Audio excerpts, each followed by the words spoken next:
कृष्ण ने कहा, मैं तो सबकी सुनता हूं, पर मेरा कौन सुनता है। इंसान गलत कार्य करते समय बाएं दाएं आगे पीछे चारों तरफ देखता है, बस ऊपर देखना भूल जाता है। आपके साथ अब तक जो हुआ अच्छे के लिए हुआ, आगे जो कुछ होगा अच्छे के लिए होगा। जो हो रहा है वो भी अच्छे के लिए हो रहा है, इसलिए हमेशा वर्तमान में जियो। भविष्य की चिंता मत करो। तू करता वही है जो तू चाहता है, होता वही है जो मैं चाहता हूँ। तू वही कर जो मैं चाहता हूँ, फिर होगा वही जो तू चाहता है। उससे मत डरो जो वास्तविक नहीं है, ना कभी था ना कभी होगा। जो वास्तविक है वो हमेशा था, उसे कभी नष्ट नहीं किया जा सकता। श्री कृष्ण कहते हैं, जिस व्यक्ति को आपकी कद्र नहीं, उसके साथ खड़े रहने से अच्छा है आप अकेले रहें। संबंध उसी आत्मा से जुड़ता है जिनका हमसे पिछले जन्मों का कोई रिश्ता होता है, वरना दुनिया के इस भीड़ में कौन किसको जानता है। कृष्ण ने राधा से पूछा, एक ऐसी जगह बताओ जहां मैं नहीं हूं। राधा ने मुस्कुरा के कहा, बस मेरे नसीब में। अहंकार करने पर इंसान की प्रतिष्ठा, वंश, वैभव तीनों ही चले जाते हैं। विश्वास ना हो तो रावण, कौरव और कंस का अंत देख लो। प्यार और तकदीर कभी साथ नहीं चलते, क्योंकि जो तकदीर में होते हैं उनसे कभी प्यार नहीं होता, और जिससे हमें प्यार हो जाता है वो तकदीर में नहीं होता। मनुष्य को जीवन में श्रेष्ठ बनने का प्रयास अवश्य करना चाहिए, परंतु जीवन में हमेशा उत्तम ही रहना चाहिए। जैसे प्राणी अपने पुराने कपड़ों को उतार कर फेंक देता है, नए को धारण कर लेता है, उसी प्रकार यह आत्मा पुराने शरीर से त्याग करके नया शरीर प्राप्त करती है। मैं सभी प्राणियों को समान रूप से देखता हूँ, ना कोई मुझे कम प्रिय है ना अधिक, लेकिन जो मेरी प्रेम पूर्वक आराधना करते हैं वो मेरे भीतर रहते हैं और मैं उनके जीवन में आता हूँ। मनुष्य कितना भी गोरा क्यों ना हो, परंतु उसकी परछाई सदैव काली होती है। मैं श्रेष्ठ हूँ यह आत्मविश्वास है, लेकिन सिर्फ मैं ही श्रेष्ठ हूँ ये अहंकार है। राधा ने श्री कृष्ण से पूछा, प्यार का असली मतलब क्या होता है। श्री कृष्ण ने हंसकर कहा, जहां मतलब होता है वहां प्यार ही कहाँ होता है। मेरे भी कई जन्म हो चुके हैं, तुम्हारे भी कई जन्म हो चुके हैं। ना तो ये मेरा आखिरी जन्म है और ना यह तुम्हारा आखिरी जन्म है। प्रेम एक ऐसा अनुभव है मनुष्य को कभी परास्त नहीं होने देता, और घृणा एक ऐसा अनुभव है जो मनुष्य को कभी जीतने नहीं देता। यदि प्रेम का मतलब सिर्फ पा लेना होता तो हर हृदय में राधा कृष्ण का नाम नहीं होता। अच्छी किस्मत के लोग थोड़ा भी बुरा होने पर भगवान को कोसते हैं, और बुरी किस्मत के लोग थोड़ा भी अच्छा होने पर भगवान का स्मरण और धन्यवाद करते हैं। स्वार्थ से रिश्ते बनाने की कितनी भी कोशिश कीजिए वो कभी नहीं बनते, और प्रेम से बने रिश्तों को कितना भी तोड़ने की कोशिश कीजिए वो कभी नहीं टूटते। मान अपमान, लाभ हानि, खुश हो जाना या दुखी हो जाना, ये सब मन की शरारत है। ये सच बात है कि भूल करके इंसान कुछ सीखता है, परंतु इसका मतलब ये नहीं कि वह जीवन भर भूल करता रहे और कहे कि हम सीख रहे हैं। पूरी दुनिया जीती जा सकती है संस्कार से, और जीता हुआ आदमी भी हार जाता है अहंकार से। अच्छा इंसान बनने के लिए उतना ही प्रयास कीजिए जितना सुंदर दिखने के लिए करते हैं। सत्य को अपमान वही व्यक्ति मानता है जिसे असत्य से कोई लाभ हो। निंदा से घबराकर कभी अपने लक्ष्य को ना छोड़े, क्योंकि सफलता मिलते ही निंदा राय में बदल जाती है। बुरा वक्त कभी बताकर नहीं आता, लेकिन सिखाकर बहुत कुछ चला जाता है। फर्क सिर्फ आपकी सोच का है, वरना जिंदगी में समस्याएं कमजोर करने के लिए नहीं, मजबूत बनाने के लिए आती। अगर मार्गदर्शन सही मिले तो एक छोटा सा दीपक भी किसी सूरज से कम नहीं। जिस इंसान को हार और जीत से कोई फर्क नहीं पड़ता, वो दूसरों की जीत में भी खुश रहता है। जिंदगी में दो लोगों का होना बहुत जरूरी है। एक कृष्ण जो ना लड़े फिर भी जीत पक्की कर दे, दूसरा कर्ण जो हार सामने हो फिर भी साथ ना छोड़े। अच्छे लोगों की कृष्ण परीक्षा बहुत लेता है, परंतु साथ नहीं छोड़ता, और बुरे लोगों को कृष्ण बहुत कुछ देता है, परंतु साथ नहीं देता। भरोसा अगर खुद पर रखो तो ताकत बन जाती है, और दूसरों पर रखो तो कमजोरी बन जाती है। आप कब सही थे इसे कोई याद नहीं रखता है, परंतु आप कब गलत थे इसे सब लोग याद रखते। जन्म लेने वाले के लिए मृत्यु उतनी ही निश्चित है जितना कि मृत होने वाले के लिए जन्म लेना। इसलिए जो अपरिहार्य है उस पर शोक मत करो। खाली हाथ आए खाली हाथ वापस चले जाओगे। आज तुम्हारा कल किसी और का था, परसों किसी और का होगा, जिसे तुम अपना समझकर मगन हो रहे हो। बस यही प्रसन्नता तुम्हारे दुखों का कारण है। मनुष्य का जीवन केवल उसके कर्मों पर चलता है। जैसा कर्म होता है वैसा उसका जीवन होता है।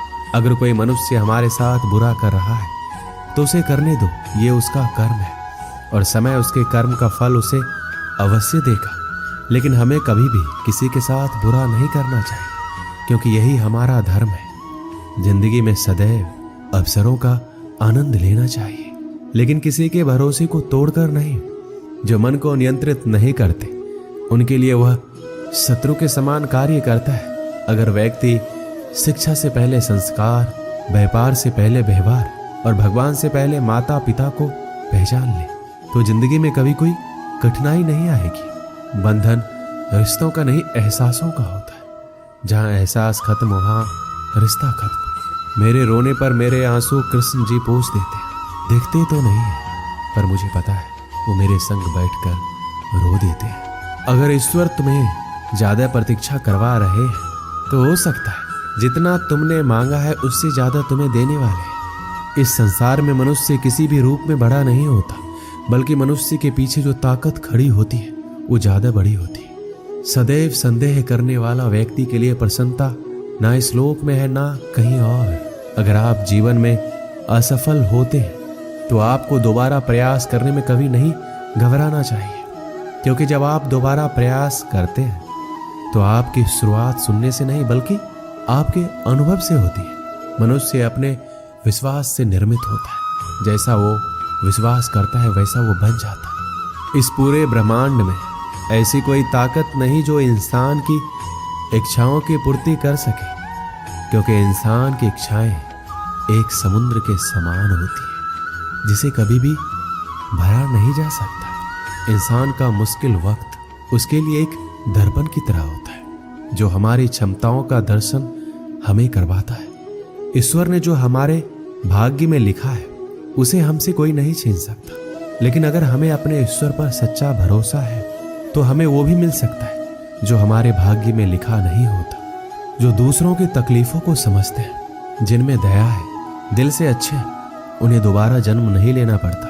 यदि कोई व्यक्ति प्रेम से, भक्ति से पुष्प, फल, जल भी मुझे चढ़ा दे तो उसी भाव से उसे स्वीकार करता और वो मेरा प्रिय भक्त होता है। जीवन में आधे दुख इस कारण जन्म लेते हैं क्योंकि हमारी आशाएं बड़ी होती है। इन आशाओं का त्याग करके देखो, जीवन में सुख ही सुख है। मनुष्य अपने सच्चे हृदय से जो दान दे सकता है वो अपने हाथों से नहीं दे सकता, और मौन रहकर हम जो कह सकते हैं वो हम अपने शब्दों से नहीं कह सकते। इस संसार में मूर्ख व्यक्ति, अधर्मी, अज्ञानी और नास्तिक प्रकृति का व्यक्ति मेरी शरण स्वीकार नहीं कर सकता। एक समय की बात है, एक शहर में बहुत अमीर परिवार रहता था। उस परिवार में किसी प्रकार की कोई चिंता या कमी नहीं थी। परिवार में माता पिता और उनका एक इकलौता बेटा रहता था। वह लड़का अपने माता पिता के पैसों पर ऐश करता था, जिसकी वजह से उसके काफी सारे दोस्त भी बन गए थे। दोस्तों की बुरी आदतों से उस अमीर परिवार का लड़का बुरी तरह से गिर गया।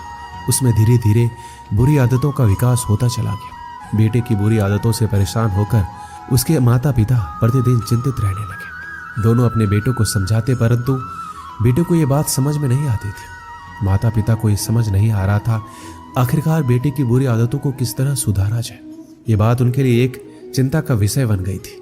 बेटे की बुरी आदतों से परेशान होकर उसके पिता ने उसे एक सबक के जरिए संगति के असर के फायदे और नुकसान के बारे में सिखाना चाहा। एक दिन लड़के के पिता लड़के को अपने साथ बाजार ले गए। पिता ने बाजार से कुछ संतरे खरीदे। उसके पिता ने साफ संतरों में एक सड़ा हुआ संतरा भी खरीद लिया। दोनों घर वापस आ गए। घर आकर पिता ने बेटे को बोला, बेटा तुम इन संतरों को अलमारी में रख दो। पिता की आज्ञा मानकर बेटे ने सारे संतरे अलमारी में रख दिए। कुछ दिन बाद पिता ने बेटे को फिर से बुलाया और बोला, बेटा जो संतरे तुमने अलमारी में रखे थे उनको बाहर निकाल कर ले आओ।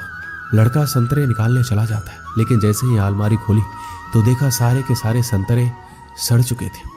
उसने पिता के पास आकर सारे संतरे रख दिए और बोला, पिताजी हमने जो संतरे खरीदे थे वो सारे सड़ चुके हैं। बेटे की बात सुनकर पिता ने बेटे को समझाया और बोला, देखा बेटा, जो हमने संतरे खरीदे थे उनमें से एक सड़ा हुआ संतरा भी खरीद लिया था, जिनकी वजह से बाकी के सारे संतरे भी सड़ गए। यही बात मैं तुम्हें कहना चाहता हूँ, यदि तुम बुरे दोस्तों की संगति में रहते हो तो तुम्हारी सोच और आदतें भी वैसी ही हो जाएगी, फिर चाहकर भी तुम अच्छे इंसान नहीं बन सकते। पिता की बात सुनकर लड़के को अपनी गलती का एहसास हुआ। उसे समझ में आ गया कि बुरी संगत से अच्छा इंसान भी बुरा बन जाता है और अच्छी संगत से बुरा इंसान भी अच्छा बन सकता है। लड़के ने अपने माता पिता से माफी मांगी और गलत संगत छोड़ने का वचन दिया। यदि आप किसी श्रेष्ठ व्यक्ति की संगत में आते हो तो उसके शुभ विचार, उसके गुण, उसका स्वभाव आप में आ जाता है और आप श्रेष्ठ बन जाते हो। यदि आप किसी बुरे व्यक्ति की संगत में आते हो तो आपके ये शुभ विचार, आपके अच्छे गुण आपसे छीन लेगा और आपको ज्ञात भी नहीं होगा। ये संगति बहुत महत्वपूर्ण है और ये संगति ही आपका नियति निर्धारित करती है। दोस्तों, इस वीडियो में बस इतना। जय श्री राधे राधे।